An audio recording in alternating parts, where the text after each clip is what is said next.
Right, hi there, and welcome to the video.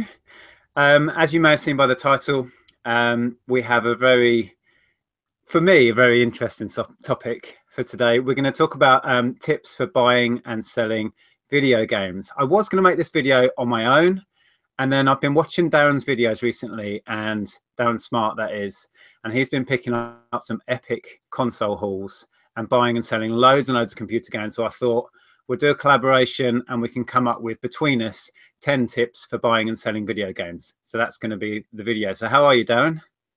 I'm good, thank you. I'm very well. I'm looking forward to actually doing this video. It's nice to actually talk about the subject. I love it. So Exactly. It's something we both share a passion for. We both get excited about, dusty old consoles and games. So it'll be good. So the format's going to be, we're going to go through, I'll start with one and then I'll pass it over to Darren. We'll come up with a tip or a topic and we'll go into that in some detail and then move on. Hopefully we'll squeeze that into an hour, roughly, is the idea. Darren's not convinced we're going to manage that. not quite, no. I know what we're like when we get talking about this stuff. So, but we'll see. Hopefully, fingers crossed. Yeah. Okay. We do have a side chat going. I'm not sure how much we're going to dip in and out of that because we've got an awful lot of stuff to get through. We've currently got 50 people viewing. So a couple of quick hellos. Hi, Peter and Bumcrack Picker. First two in. It's always the way. Of course. So yeah, if we get some spare time at the end or maybe throughout, if there's any questions that come up, we may dip in, but we've got so much stuff to cover. I'm not really sure how that's going to go. So without any more waffle, we're going to start. As I say, this is just tips if you're going to get into buying and selling vintage consoles and video games, or even up-to-date ones as well. So the tips are many and varied, and I'm going to start. And the first one that I thought of, I've shared this before. It's a really simple thing, but it can protect you from certain scams that go on with consoles, and that is to, at the very least, write in the serial number of the console in your description. Even better, I think, and it's easier, is to take an actual photograph of the serial number. And what it protects you from is the age-old scam of somebody having a PS2, for example, that dies. So they order yours, they get yours, and they send you their broken one back. I'm not saying it happens very often, but it does happen. And this simple little thing of putting a serial number in can protect you from people that are thinking of potentially doing that. It doesn't happen very often, but it is a scam that has happened to many people. Do you do that, Darren? Not the scam. I mean, do you? That's how I make my money. But it's something I definitely do. I always add a picture of the actual serial number, as well as putting it in the listing. I think that not only protects from the scammers, but it also protects you. If something does go wrong, it's a lot easier to show eBay that actually, look, this is the proper console because there's an actual picture of it as well. Anyone can write a serial in a listing, but when you've got a physical photo, you must have had that exact machine. So you kind of know what you're talking about. And I find that with the scammers, when they see that in a listing, they know the person selling it knows the routine. Exactly, yeah. They know that, yeah, they've been scammed before, or at least they know of it. So they want easy pickings. At the end of the day, scammers want easy quick flips, and they don't want to deal with people like us who know the routine and they're going to drag it out. So it's certainly something that's helped me with a lot of the retro consoles I've been selling recently. Yeah. I mean, like I say, it takes just an extra little picture just to quickly get a picture of the serial number, and that's in there. And then if you get a console returned, you can refer back to that, and you've got something on your side if you have to fight a case, essentially. So that was the first tip I thought of when we came up with this topic. So if I pass it over to you, what we're going to talk about next? Well, next up is kind of along the lines of knowing exactly what kind of game you have in your possession. And you have different region codes depending on what areas of the world you're buying and selling games in. Yeah. So there's a lot of people say, well, there's 2 region codes, but there's actually 3. You've got PAL, which obviously covers us here in the UK, as well as like Australia, New Zealand, and some of Europe. Quite a lot of Europe will be PAL, France, Germany, Spain, places like that. But you've also got NTSC, which covers United States, Middle East. I've had some sales to the Middle East, which I had one that was returned because he bought a PAL game and it didn't work on his machine. Even though it's stated PAL, but it's NTSC out there. So Middle East will be that, Canada, and also some Eastern European places like high or near Russia and stuff will be NTSC. Very not very many, but a few. And then of course you've got NTSC-J, which covers Japan, Hong Kong, Singapore, and other Southeast Asian countries. So it's very important you put all of those in your listing, in your title, because collectors like to collect every one of them. So they might buy one of each. So it doesn't really matter about the region code. And I find that a lot of the NTSC games even sold in the UK because people just like to collect them over here as well. Yeah. But as long as they know what they're getting, because it could avoid returns, which is the main thing. So I mean, that's a lot of information in there. I mean, for a casual buyer, you're not going to come across many, but they do pop up. I mean, certainly on Xbox, I found stuff at boot sales that is American NTSC imported stuff and GameCube ones. And for the kind of casual buyer, you may not notice, and you could just list it as if it's a UK PAL version and get problems with that because it won't run on a European machine. So just be aware. It will usually say on the game box NTSC and even on the disc, but there's also region coding for cartridge games as well.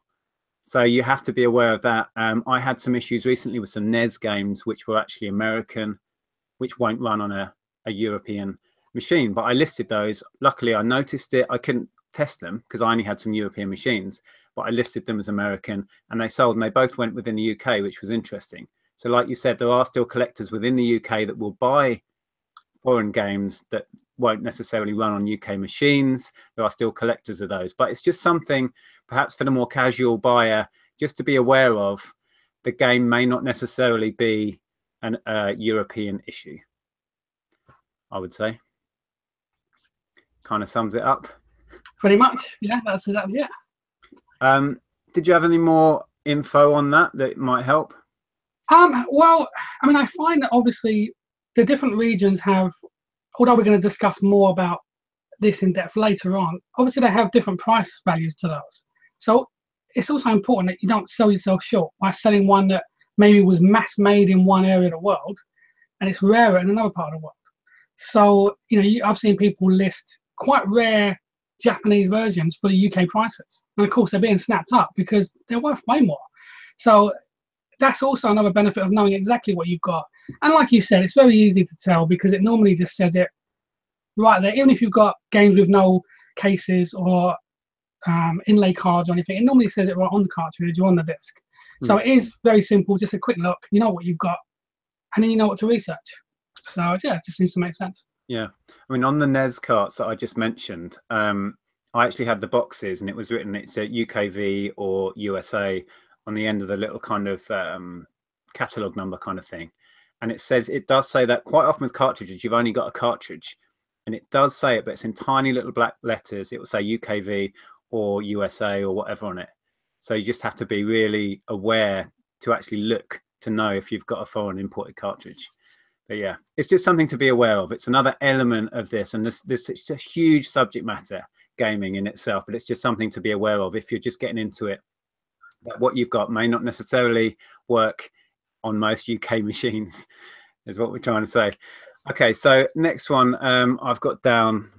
It's more a tip if you're going to get into buying consoles and games.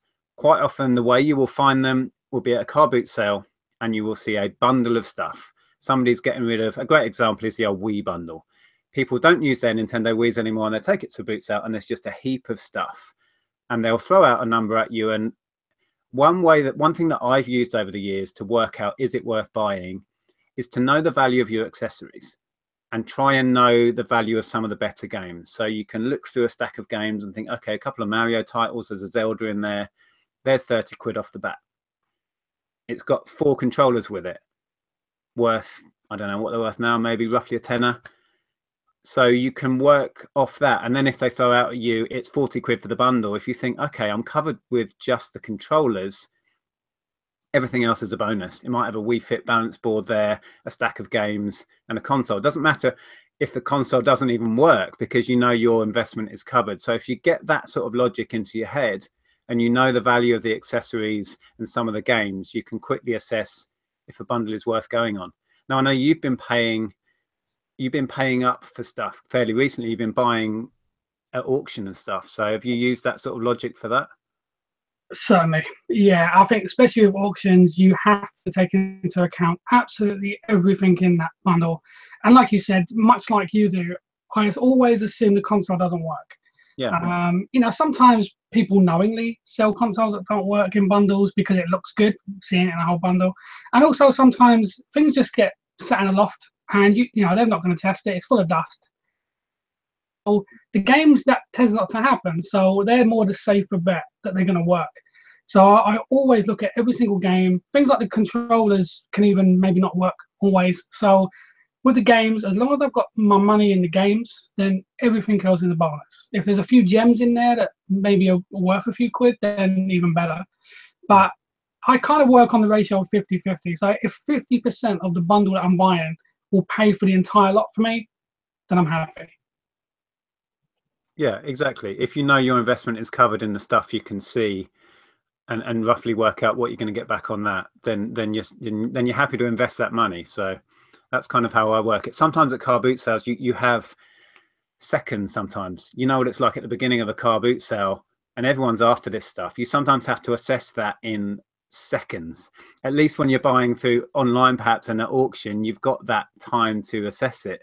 You don't always have that. Time isn't on your side at a jumble sale or a car boot sale particularly. So yeah Absolutely. I mean, that's one benefit that with me buying from auction, I can open up two screens. I can say, right, I can take my time, I can see exactly what games, I can go to eBay, Amazon, check up every single title and jot down my profits. But like you said, with boot sales and jumble sales, I guess that's where just general knowledge and research helps. You know, if you've researched a bit in the past and you know Zelda's good, or you know Mario's good, you know you can take a gamble on it if it's a good price, and 9 times out of 10 you'll get your money back at least. So cool. Okay, so that's that one. Back to you. What was your next one? my next one was basically knowing what collectors want. Packaging is so important when you're selling certainly retro consoles. A box or a bag can mean a difference between £50 to £100.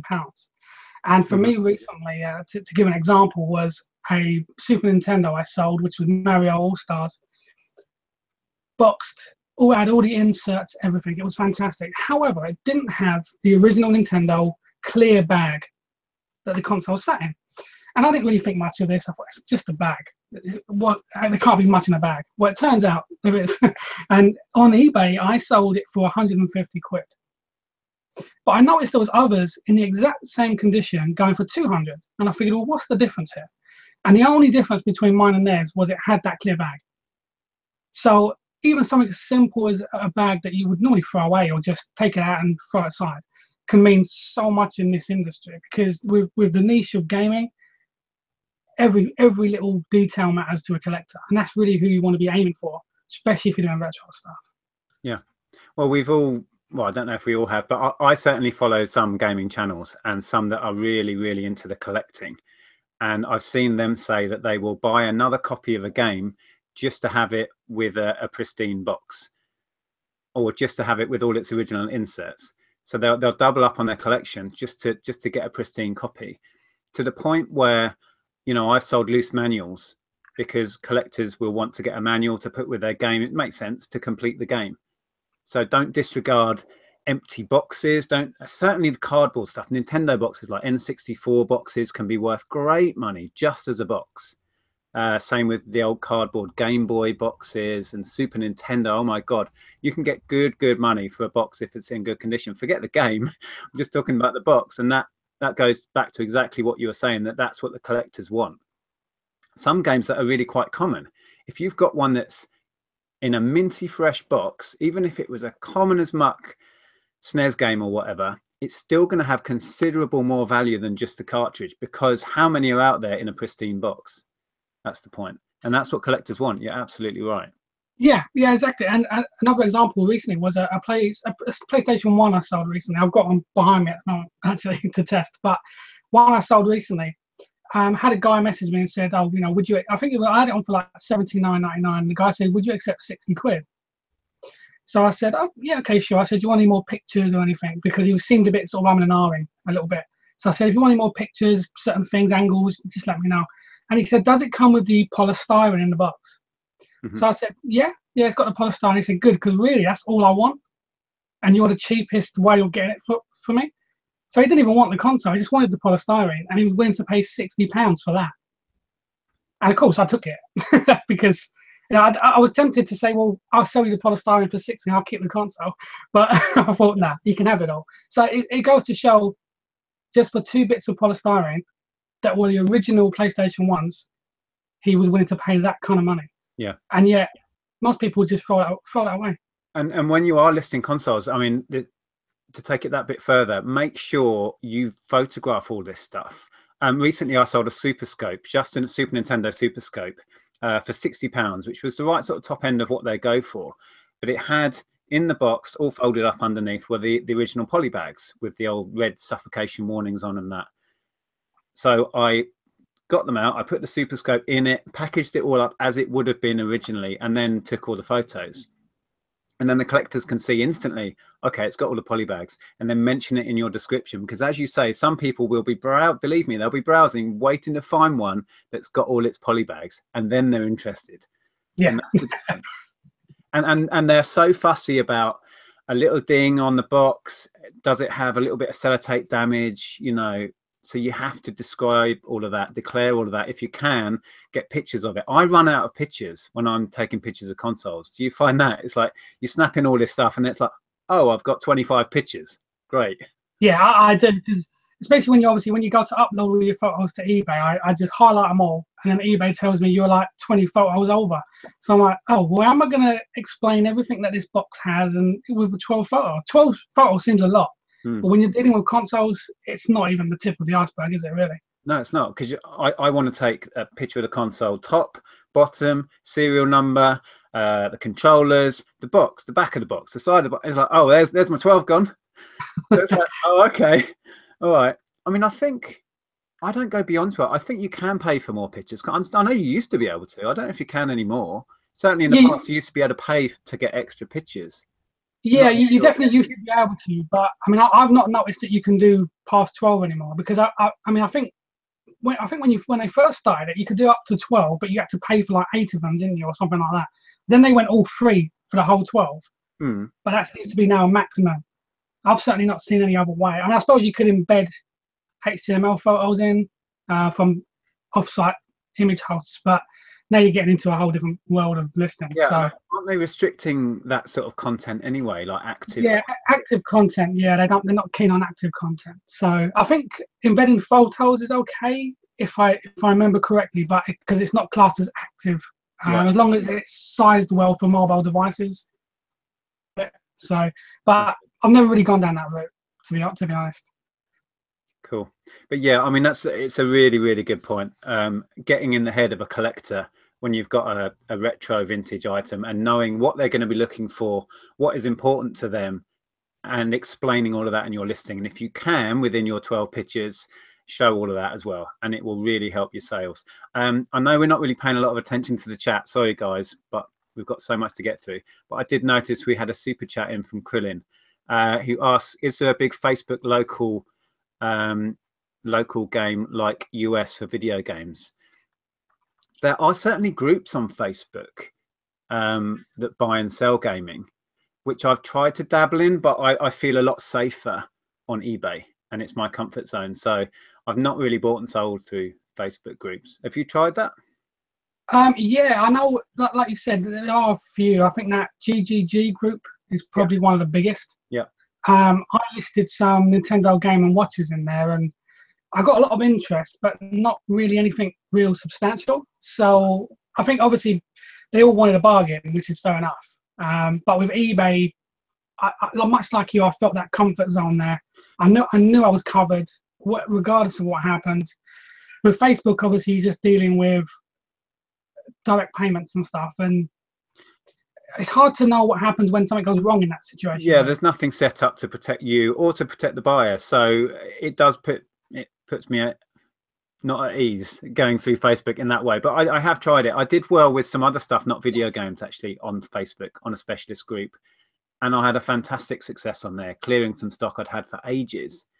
but it wasn't gaming stuff. But yeah, anyway, thanks for the question, Quillen. I know we're not dipping in. There's loads and loads of chat, which is fantastic. This subject was always going to be, interesting to a lot of people of our sort of generation, particularly blokes. I think it's a bloke thing. But yeah, so yeah, that was your one, the packaging. That's a really good topic. The next one is just a little tip that I like to do. I've actually sold some PS1s recently that had the old RF cable, and for a couple of quid I invested through eBay, you can get them super cheap on eBay, in a SCART lead to put with it as well. The reason is that a lot of people don't necessarily have an old CRT TV that they can plug the old RF cable into, or they don't even know how to do it. And if you can provide them with a SCART, which is pretty much plug and play, they're okay. So you cover yourself for those awkward returns where they're like, oh, it doesn't work on my telly, when you know full well the console's working. We've all had those. So I find the extra couple of quid to add a SCART lead to certain consoles really pays off. And I've actually got a Mega Drive here right now, and I've done the same with a Mega Drive. You can get these to a Mega Drive 2, so it's got that sort of lead, and it goes to SCART. So I think this was £4 or £5 off eBay.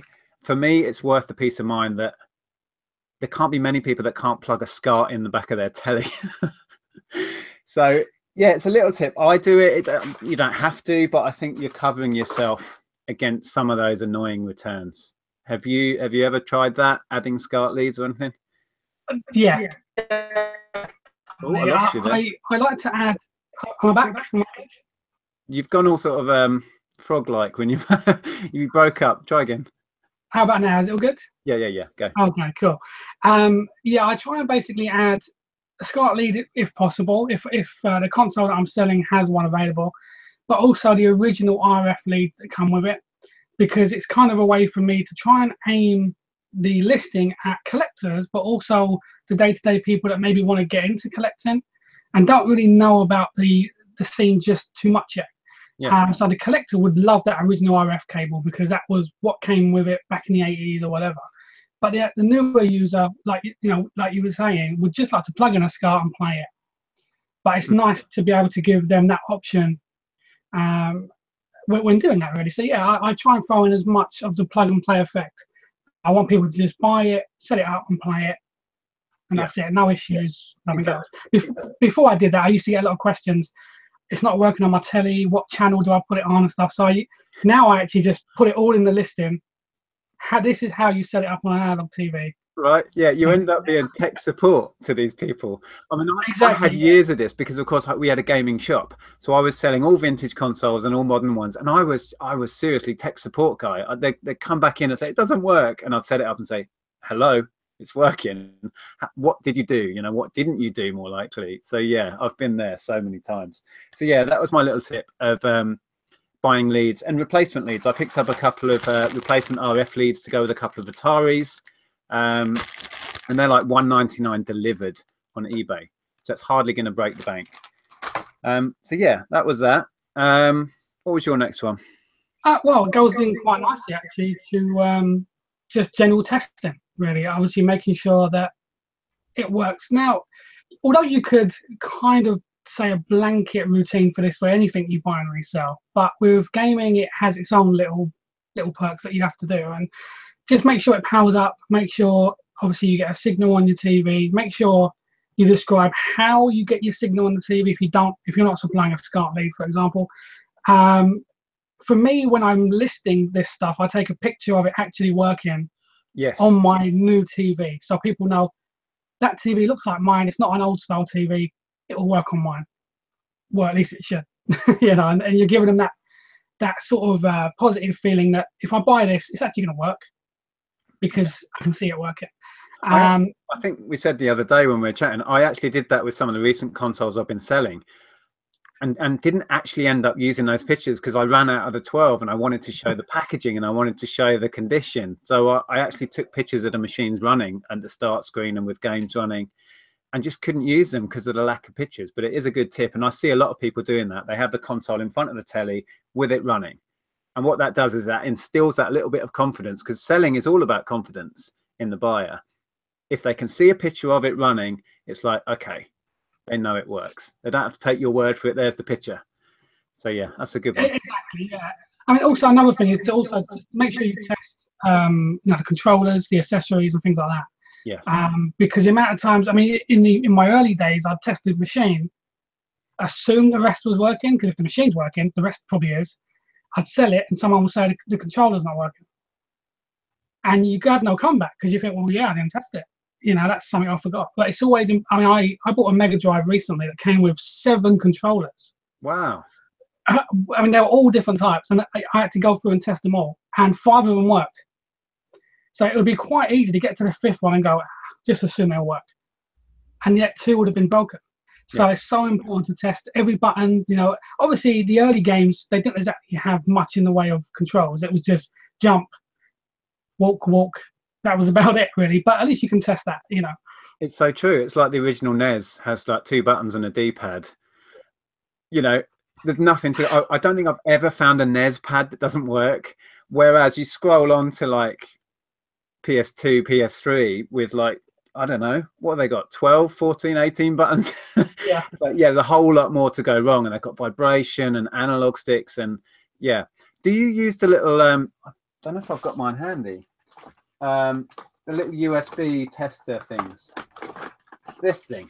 I use that I can plug into, it works on PC, so I have to use my daughter's laptop. But you can plug in a PS2 and then it shows up. And when you press a button, it lights up. So within minutes, you can test their PS1, PS2 controllers and stuff, without having to set up a console, without having to actually own a console. And I found that to be a lifesaver. You can test all sorts of pads with that. Yeah, I've got one of them myself. Yeah, I mean, because I use a gaming computer for my day-to-day stuff anyway, like it's a PC. So for me, it's just plug it straight in, test it. I mean, it's handy. Obviously, if you get the controllers with a console in a bundle, then that's great because you've got the console to test. But as you know, often you just find the controllers by themselves. So what do? Sit on them until you get a console otherwise to test it? It makes no sense. So like you said, for a couple of quid, you can just test them right on your computer, and then that you're good to go. So exactly. Yeah, I got this tip from Zahir ages ago, and picked one up, and I kind of thought to myself at the time, why have I not had one of these for years? But yeah, I really like that. I'll stick the link below actually, and I need to remind me if I forget, Darren, to put the link to your channel. Anyone watching this, Darren has his own YouTube channel. If you're into your gaming stuff, I recommend it particularly because you've had some epic hauls. So go over and check that out. I will stick a link below to that. So yeah, where are we at? Was that you? Was that you? We was number 7, I believe that's you. Oh, 7. So it's back to me. I wanted to talk about, if you're going to get into buying games, an awful lot of them are going to be disc-based games, and you will come across the age-old problem of a disc being scratched up. Everyone's different with this. I tend to assess it based on the value of the game. If it's a scratched up game, I'm just going to leave it 9 times out of 10, unless it has significant value, because you can still get them repaired. When we had our gaming shop, we had our own repair machine. It was quite an outdated one by today's standards, and it used to drive me nuts using the fluid and using the thing, and I hated it. As soon as I thought I could, I just solved the damn thing. And then we actually employed a guy who used to do it for us, and we'd send off hundreds a week and they'd bring them back the next week. But yeah, it's just to put it out there that you can repair discs. The easiest way I find now is to just pop down to a CEX store here in the UK. They usually have a disc repair machine. They'll charge you for it, but you can get it done there. I think some game stores have a disc repair service as well. There's mail order ones you can use. There's even a service on eBay. Somebody's selling a service, so you can buy like a couple of repairs or 10 repairs for more, send it off in the mail, and they'll send them back. So it's worth thinking about. It's not game over if the disc is scratched up. So what do you do with scratched discs? Do you bother buying them or what? Much like you said, it kind of depends on how bad the scratch is and also how much the game is worth. Yeah.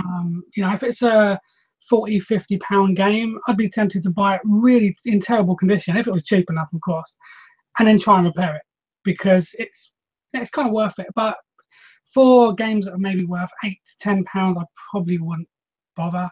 Mm-hmm. If I've got a console here that plays those games, and then I'll give it a good test through. I'll give it a good run through.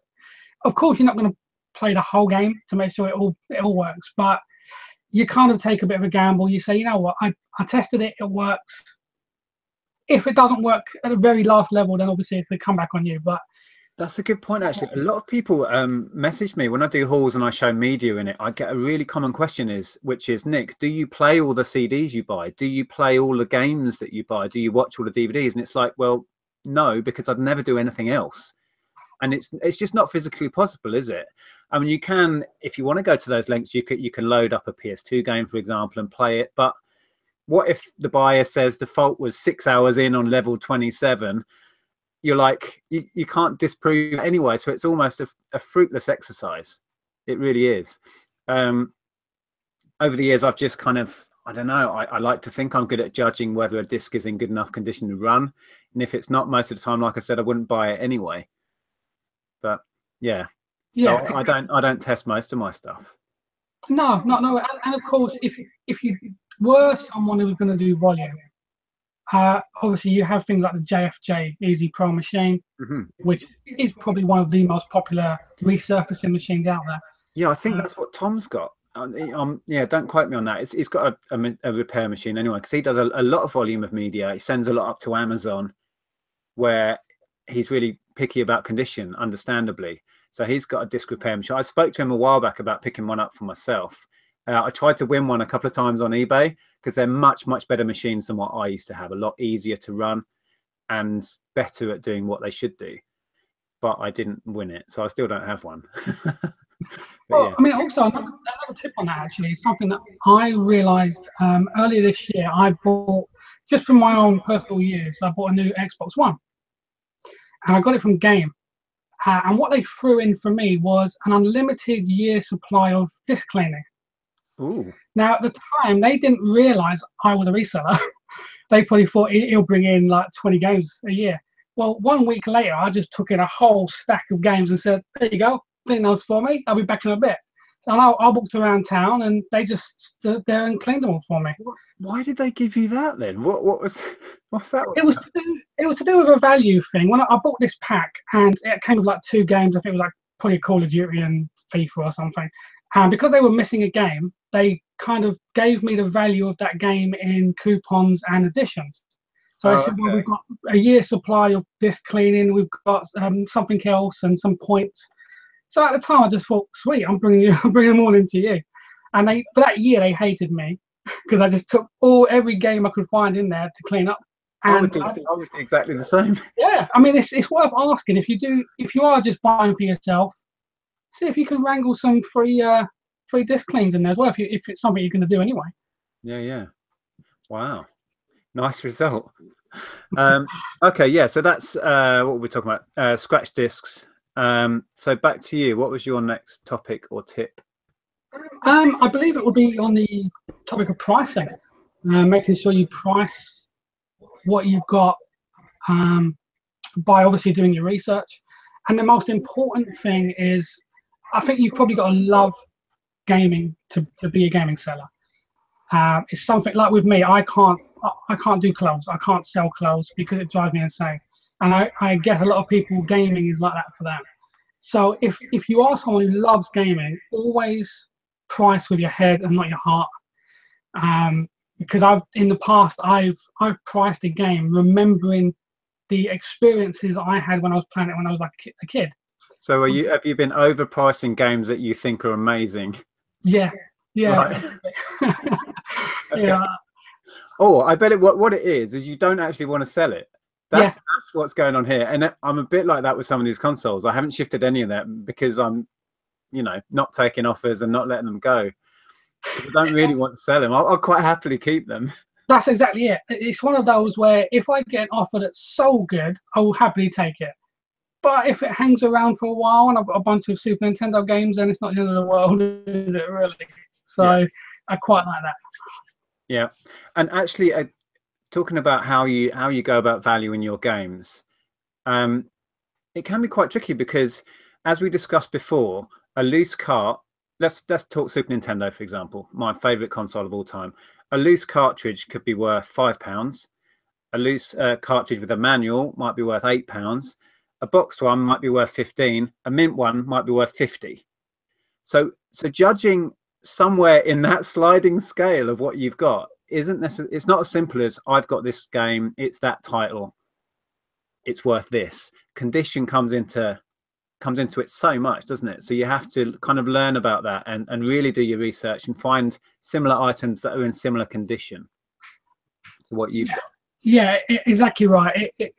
It's so hard to price. Condition is everything. Always put the condition in the title, things like that. I always also find I kind of just undersell the condition a little bit as far as the description goes. So if I think it's mint, I'm not in that collector's mind frame. So mint to me may be not mint to a collector. Yeah. You know, so if I think it's mint, I may say very good. Because that way, someone, more often than not, people buy my games and say, oh, you went all Dalek then. Hold on. I've lost you. Better than I realised. I've lost you completely. You turned it into a Dalek, and then. Oh, try again. Oh no. How about now? Good? No. I heard you, but I didn't see you. Can you hear me at least? I can hear you now. I can hear you normally now. Okay. Can you see me? Anything? Oh, I can see you again now. Okay. Okay. There we go. All good? Yeah, I think so. Okay. I wonder where's his Dalek went. It's come here. Yeah. God, I don't think your internet strength is very good tonight. You know, it's all over the place. Yeah, it's strange. I've got nothing else running, but yeah, really odd. I've just got a black screen for you again now. Yeah, well, I'll try rejoining the chat. There we go. Okay. Yeah, you try that. Yeah, I'll try that. What were we talking about? Yeah, condition, how it affects value. It is important to know what you've got, and if you've got a mint box game, it's going to be worth so much more than a loose cart, which will be common. And as we said earlier on, the packaging, it's all about the packaging for the collectors, because that's what's hard to find. Everyone kept the cartridge, but most kids either threw away the box or didn't take any care over the box. So for the cardboard boxes, particularly the Nintendo 64, SNES, Game Boy and those ones, the cardboard boxes, that's what got beat up or lost or thrown away. Manuals as well, it's all important. So if you've got that stuff, you know, value it, because the collectors will value it. So yeah, hopefully we'll have a Darren back in a minute and we'll be able to hear him and see him a bit better. Was that me? Well, let's have a look. Pricing. Yeah. Okay, that was down. So I'll move on to my next tip, and hopefully during this, Darren will join us again. It was quite a simple one, actually. I would say cleaning your consoles is quite important, but I have a couple of tips. What I use, and I don't know if this is weird. Well, I've got a Mega Drive here, for example, that I was testing earlier. And what I used to clean that up was baby wipes. It totally works for me. I generally have a bag of baby wipes handy and some like kitchen roll to dry it off afterwards. There. You're on mute. How about now? There you go. There we go. I'm good. Right. Right. Appreciate that. Yeah, I can see and hear you. I was just saying, I just moved on to the next topic, which is about cleaning consoles. And I said that what I use is baby wipes. And it was funny because when I was chatting to Darren the other day, you went, yeah, so do I. It just makes sense. They are perfectly made for cleaning consoles. Yeah, it's great. And like, well, I've got this here, so I'll use it as an example. What I do, it's like these grooves around here. I'll get the baby wipe and I'll screw it up, and then I'll use something sharp like a pair of scissors and push the baby wipe into there, and it will take all of that years of grime out of there and in these little bits. And then when you come to, most consoles have these annoying sort of grills on them and all this sort of stuff. And what I use for that is a toothbrush. And you can get in there, just make it a tiny bit damp, and then you can get in and just clean it up. And it makes the world of difference. If you have a console that, I mean, I gave this one a bit of a clean earlier. So it looks pretty good. And in the pictures, it will reflect the effort you put into cleaning it. So yeah, do you use the old toothbrush? I do, yeah. The toothbrush works perfectly for those grills. And also, another thing that I use are cotton buds.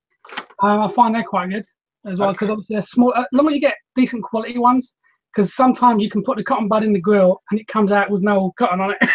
So you're like, oh, that's in there now. So just get good quality cotton buds. Yeah. No, that's cool.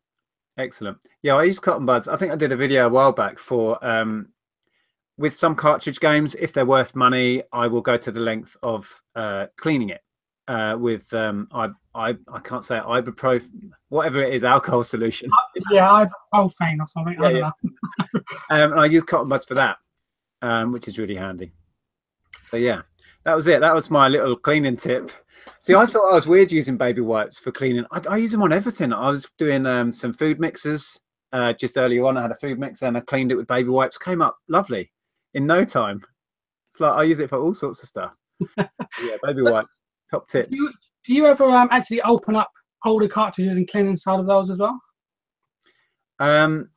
If I'm cleaning a cartridge, I will generally just do the contacts that you can see. I have opened up cartridge. Mainly if I open up a cartridge, it's to change the back. If I've got a rare, let's go back to Super Nintendo, just because I love it. If I've got a rare Super Nintendo game, the backs are generic, pretty much. Some of the stickers are slightly different, but most of them are the same on the back, because there's a rear sticker as well. So you can swap out if you've got, I don't know, some crappy old football game that's worth £1, and you've got Super Mario All-Stars, but the back is faded, or somebody's written on the back of it their name, or Electronics Boutique has put pre-owned on it. Damn you. You can whip that off and just put a spare back on from a worthless old game, and then that adds so much to the game. So I do that, certainly. Yeah, same here. Once again, it's got to be based on the value of the cartridge as well, really. I may go up that extra bit of effort if it's a £100 game. Oh god, yeah. So, yeah. Oh, wouldn't we all like to have a few of them? Well, yeah. Actually, talking about that, I'll quickly ask, how are we doing for time?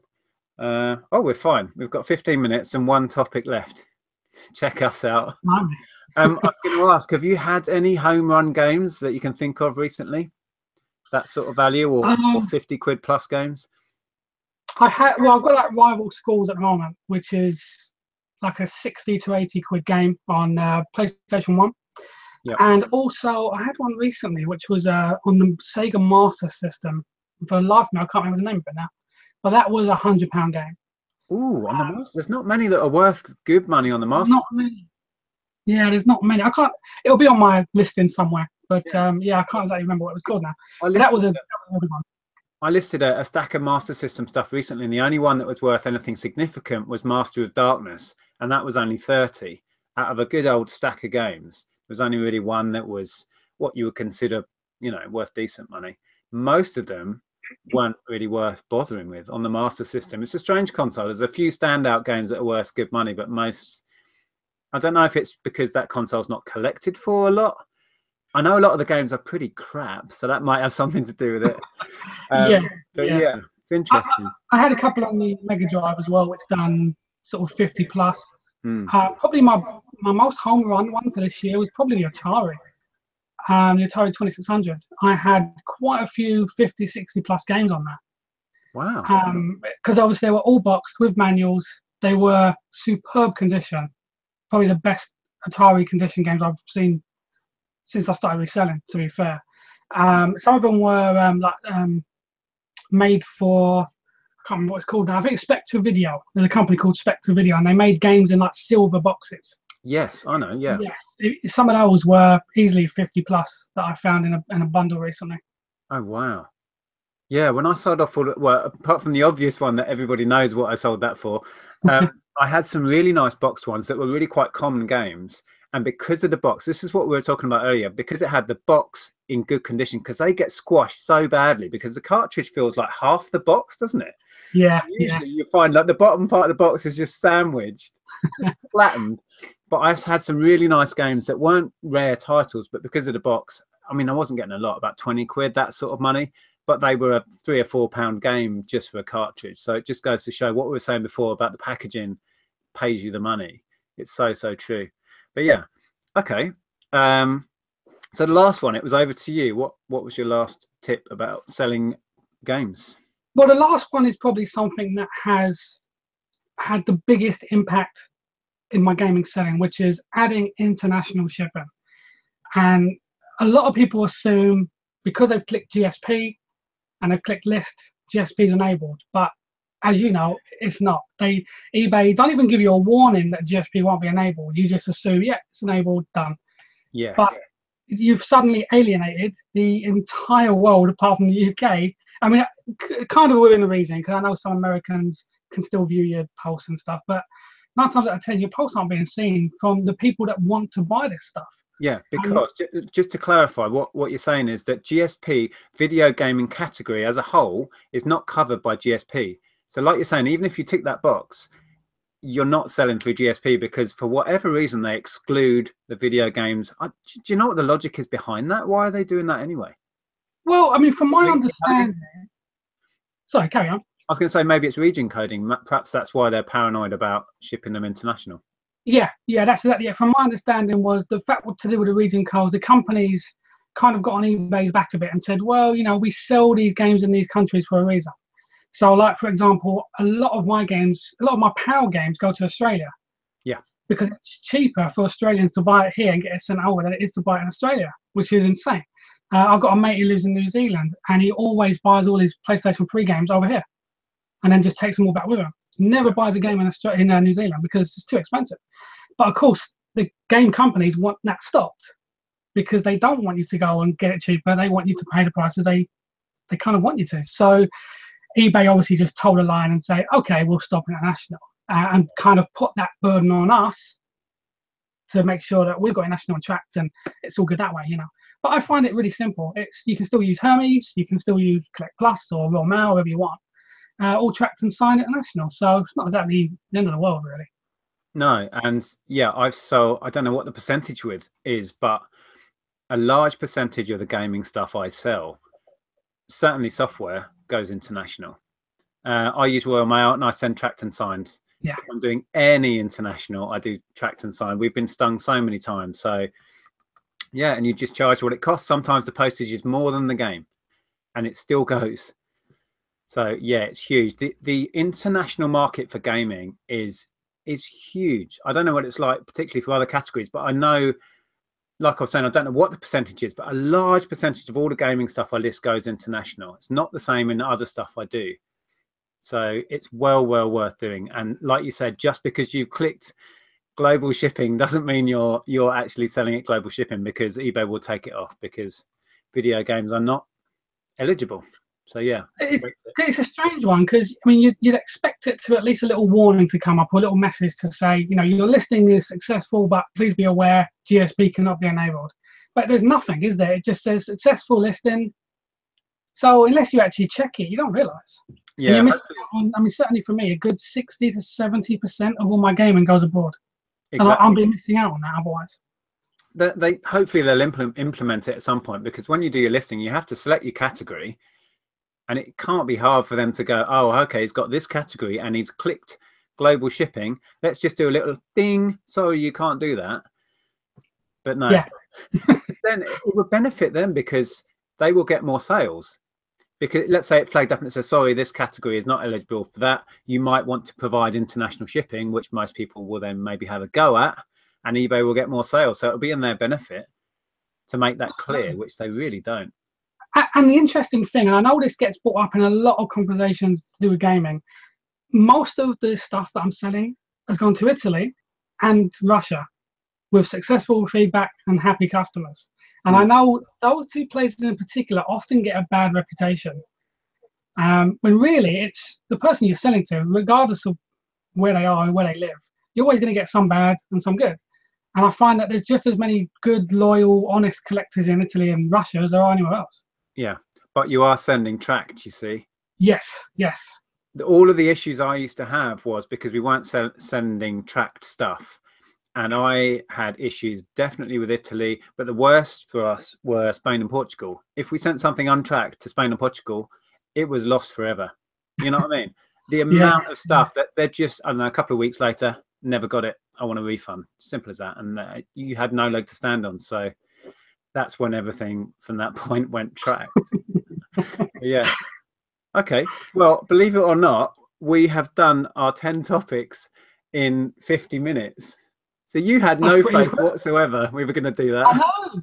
I mean, in fairness, I wasn't here for the full 50 minutes. It was a couple of minutes, I was gone. So, yeah. So we can dip in the chat. There's been, I've had half an eye on it. There's been some really good discussion in there, actually. Well, I can't see the chat at all at the moment, so I'll leave it to you. But I'll just pop in and see what's going on. Oh, Texas is in there. I believe Margaret's going live when we finish. I think Beck, as in Zahir Malik's other half, is going to be on with Margaret. So when we're finished, pop over there and watch them. Let's see. Oh, Phoebe's in there. Darren. Hi, Phoebe. How you doing? Let's see if there's any questions we can finish on. Caroline, as from the Celtic Traders, has asked, question, do the games go to one particular country or a bit of everywhere? What would you say? Oh, a bit of everywhere, really. I mean, I think just the last couple of weeks, it's been Australia, Russia, Spain, Italy, France. Yeah, you name it, it's gone there. And funny enough, a lot of my games actually go to China. Right. Which I thought was quite interesting, as most of them probably originated in that area. You think there'd be more in that area, wouldn't you? Yeah, yeah, or certainly Japan from Nintendo. But yeah, exactly. I'd say that there is a disproportional high amount go to Australia and New Zealand because they are PAL, and a lot of the stuff I sell is PAL. So you'll find that. But there's a big collector's market in the US. I send a fair bit to the US. And then oddly, Scandinavian countries for Sega stuff. A lot of my Sega, I don't know if they have a, you know, particular liking for it in sort of Norway recently, Sweden, a lot of game collectors over there who are paying good money for the higher end stuff. So yeah, but it does go everywhere. A lot of stuff goes to Europe at the minute. So yeah, it's a worldwide market. There's geeky blokes like us everywhere. Let's see what else we've got in here. Oh, Krillin has super chatted again. Thanks, mate. He says, Nick, I saw English Beat last night. You like them? English Beat. The English Beat. I saw them at a festival quite a while ago. So yeah. I wasn't into them back in the day, but yeah, good band. Okay. I saw Jory was in there. Good Use Goods. He's got a lot of knowledge on this stuff. He collects games as well.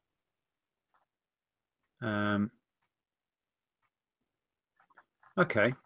Well, I think we will end it there whilst we're on a high and we got to the hour, even before the hour, and got through all 10 topics. I'm impressed.